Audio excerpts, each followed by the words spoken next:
Nasib ES, oknum prajurit TNI yang ngamuk di jalan raya, sepakat untuk berdamai ternyata salah paham. Kapendam 4 Diponegoro, Kolonel Infanteri Bambang Hermanto SIP, memberikan tanggapannya soal video viral yang memperlihatkan oknum anggota TNI Angkatan Darat yang terlibat adu mulut dengan pengendara lain beberapa waktu yang lalu.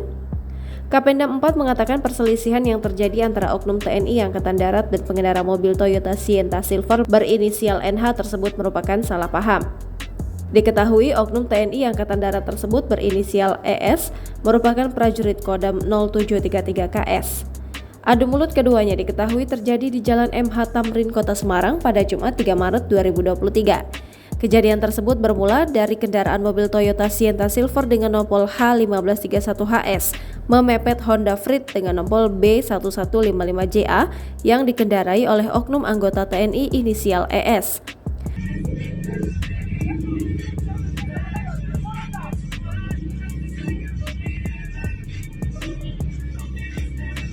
Bambang ketika dihubungi pada Minggu 5 Maret 2023 menuturkan jika oknum anggota TNI itu saat dimintai keterangan menjelaskan bahwa kendaraan Toyota Sienta tersebut terus menghalanginya saat berada di sepanjang Jalan Gajah Mada sampai belok ke kiri menuju Jalan MH Tamrin, Kota Semarang. Kemudian ketika sampai di traffic light Jalan MH Tamrin, oknum anggota TNI tersebut menghampiri dan menegur NH. Karena keduanya merasa benar, terjadilah adu mulut yang membuat ES terprovokasi dan emosi. ES lalu kembali ke mobilnya untuk mengambil sangkur yang merupakan kelengkapan baju dinasnya. Bambang Hermanto mengungkapkan bahwa kejadian tersebut murni karena salah paham.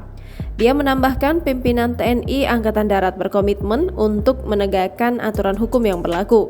Satuan di mana oknum anggota ES berdinas akan dilakukan tindakan sesuai prosedur hukum dalam menangani permasalahan yang terjadi.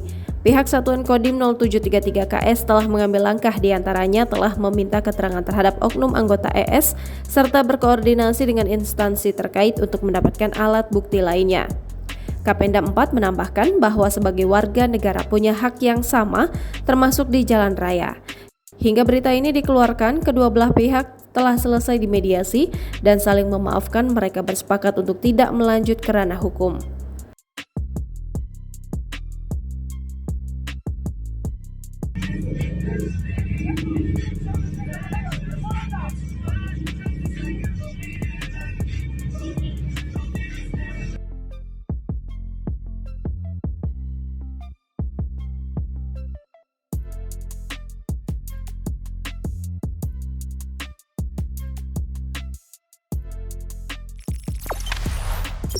Jangan lupa subscribe, share, komen, dan like ya!